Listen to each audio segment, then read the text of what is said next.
നിരന്തരം കോൺഗ്രസിന് തലവേദന ഉണ്ടാക്കുന്ന തരൂരിനോട് മൈൻഡ് വേണ്ട എന്ന നിലപാടാണ് പാർട്ടി എടുത്തിട്ടുള്ളത്. പക്ഷേ അളമുട്ടിയാൽ ചേരയും കടിക്കുമെന്നൊരു ചൊല്ലുണ്ടല്ലോ. അതുപോലെ ഒരു കാര്യവുമില്ലാതെ സ്വന്തം പാർട്ടിയെ പ്രതിസന്ധിയിലാക്കുന്ന തരൂരിന് മുന്നിൽ ഒരു മുന്നറിയിപ്പുമായിട്ടാണ് KC വേണുഗോപാൽ എത്തുന്നത്. മുന്നറിയിപ്പ് എന്നല്ല, ഒരു ഓർമ്മപ്പെടുത്തൽ എന്ന് വേണമെങ്കിൽ പറയാം.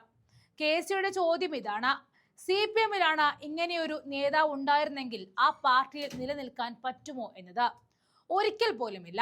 പാർട്ടിക്കെതിരെയോ നേതാക്കന്മാർക്കെതിരെയോ പറയുന്ന ഒരാളെ പോലും ആ പാർട്ടി വെച്ചു വാഴിച്ച ചരിത്രമില്ല. ശശി തരൂർ CPM-ലായിരുന്നുവെങ്കിൽ പിണറായി വിജയന് എതിരെ ഒരക്ഷരം മിണ്ടിപ്പോയാൽ എന്തായിരിക്കും ഗതി? TP ചന്ദ്രശേഖരന്റെ അനുഭവം നമുക്ക് മുന്നിലുണ്ട് എന്നുകൂടി ഇവിടെ KC ഓർമ്മപ്പെടുത്തുകയാണ്. കോൺഗ്രസിൽ അഭിപ്രായ വ്യത്യാസം പറയാൻ സ്വാതന്ത്ര്യമുണ്ട്. പാർട്ടിക്ക് ആശയവും നയപരിപാടികളുമുണ്ട്. ഏതെങ്കിലും നേതാവ് പറയുന്നത് കൊണ്ട് അത് മാറ്റാറില്ല. ഏത് നേതാവ് പറഞ്ഞാലും പ്രവർത്തക സമിതി എടുക്കുന്ന തീരുമാനമായിരിക്കും മുന്നോട്ട് പോകുക എന്നുകൂടി KC ഇവിടെ പറയുന്നുണ്ട്. അതിൽ നിന്നും വ്യതിചലിക്കുന്നവരുടേത് വ്യക്തിപരമായ അഭിപ്രായമാണെന്ന് കൂടി പറയുന്നു. അതിനൊരു സമയം കൊടുക്കും, അത്രയേ ഉള്ളൂവെന്നും KC വേണുഗോപാൽ വ്യക്തമാക്കി. എപ്പോഴും കോൺഗ്രസ് നേതാക്കൾക്ക് ഭിന്നാഭിപ്രായമുള്ളവരായിട്ട് മുദ്ര കുത്തപ്പെടുമ്പോൾ ചിന്തിക്കേണ്ട മറ്റൊരു വശമാണ് ആ പാർട്ടിയിൽ അഭിപ്രായ സ്വാതന്ത്ര്യം എല്ലാവർക്കും ഒരുപോലെ ഉണ്ട് എന്നത്. പലതരത്തിലും പാർട്ടിയെ പ്രതിരോധത്തിലാക്കി തരൂർ എത്തിയിട്ടുണ്ട്. അപ്പോഴെല്ലാം മൗനമായിരുന്നു പാർട്ടി എടുത്ത നിലപാട്. മാങ്കൂട്ടം വിഷയത്തിൽ പോലും മറ്റു പാർട്ടികൾക്ക് മാതൃകയാക്കാവുന്ന നിലപാടായിരുന്നു കോൺഗ്രസ് എടുത്തിട്ടുള്ളത് എന്നതിൽ തർക്കമേയില്ല. പീഡകരെയും കള്ളന്മാരെയും അരിയിട്ട് വഴിക്കുന്ന CPM-നെ വെച്ച് നോക്കുമ്പോൾ 100 ഭേദമാണ് കോൺഗ്രസ് എന്ന് അടിവരയിടുകയാണ്. എത്ര കാലമായിട്ട് തരൂർ എന്ന കോൺഗ്രസ് നേതാവ് കോൺഗ്രസുമായി ഇടഞ്ഞു തുടങ്ങിയിട്ട്, എന്നാൽ അതിന് ദിവസം തീയതിയൊന്നും പറയാൻ കഴിയില്ല.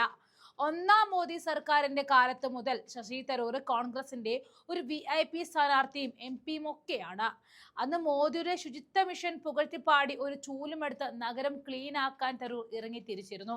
അതിനു പിന്നാലെ പാർലമെന്റിൽ പ്രതിപക്ഷത്തെ രൂക്ഷമായി വിമർശിച്ചതടക്കം എണ്ണിയാൽ തീരില്ല അതൊന്നും. പക്ഷെ അപ്പോഴും കോൺഗ്രസ് തരൂരിനെ പുറത്താക്കിയിട്ടില്ല. അതാണ് ഏറ്റവും കൂടുതൽ ശ്രദ്ധിക്കേണ്ടത്.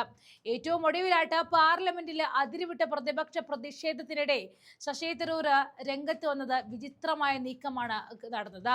പ്രതിപക്ഷം പാർലമെന്റിൽ നിരുത്തരവാദപരമായി പെരുമാറുന്നു, ചർച്ചകളിലൂടെ സർക്കാരിനെ വെല്ലുവിളിക്കുന്നതിന് പകരം ബഹളം വെച്ച നടപടികൾ തടസ്സപ്പെടുത്തുന്നു, ചോദ്യോത്തരവേളയും ശൂന്യവേളയും പോലെ കേന്ദ്രമന്ത്രിമാരെ മുൾമുന്നിൽ നിർത്താനുള്ള അവസരങ്ങളെ പാഴാക്കി കളയുന്നു, നിയമനിർമ്മാണം ഏകപക്ഷീയമായി നടക്കുന്നു, UPA ഭരണകാലത്ത് BJP ചെയ്തത് ഇപ്പോൾ ഇന്ത്യ സഖ്യം ആവർത്തിക്കുന്നു, നഷ്ടം സംഭവിക്കുന്നത് പ്രതിപക്ഷത്തിനാണെന്നും ശശി തരൂർ പറഞ്ഞിരുന്നു. പാർലമെന്റ് പ്രാധാന്യം കുറയുന്നുവെന്നും ശശി തരൂർ ഇന്ത്യൻ എക്സ്പ്രസിൽ എഴുതിയ ലേഖനത്തിൽ വിമർശിക്കുന്നുണ്ട്. ഒറ്റനോട്ടത്തിൽ തീർത്തും കോൺഗ്രസിനെയും ഇന്ത്യ മുന്നണിയെയും വെട്ടിലാക്കുന്ന ഒന്ന് എന്ന് തോന്നുമെങ്കിലും അതിനപ്പുറത്ത് തരൂറിസം പറയുന്നത് ഇന്ന് വരെ നടത്തിയ പരാജയപ്പെട്ടു പോകുന്ന തന്ത്രങ്ങളെ മാറ്റി പരീക്ഷിക്കണമെന്നതാണ്. അതായത് മോദിയെയും കൂട്ടരെയും ഈ ഏകാധിപത്യ സ്വഭാവമുള്ള ഭരണത്തെ അവസാനിപ്പിക്കണമെന്നുണ്ടെങ്കിൽ മറ്റു മാർഗങ്ങൾ ഉപയോഗിച്ച് കേന്ദ്രമന്ത്രിമാരെ മുൾമുന്നിൽ നിർത്തണം എന്ന വലിയ പ്രയോഗങ്ങൾ തരൂർ പറയുന്നുണ്ട്. അതുമാത്രമല്ല, വല്ലപ്പോഴും ചേരുന്ന പാർലമെന്റിൽ ഇങ്ങനെ ബഹളം മാത്രം വെക്കുമ്പോൾ ഏകപക്ഷീയമായി പല ബില്ലുകളും പാസ്സാക്കുകയാണെന്നും അതിന്റെ ദോഷം നമുക്ക് തന്നെയാണെന്നും തരൂർ ഒരു സൂചന കൂടി നൽകുന്നുണ്ട്. അപ്പോൾ പറഞ്ഞു വരുന്നത്, തരൂരിനോടുള്ള കോൺഗ്രസ് നിലപാടോ തരൂരിന് തിരിച്ചുള്ള കോൺഗ്രസിലേക്കുള്ള നിലപാടോ അതൊരു പ്രശ്നമേ അല്ല.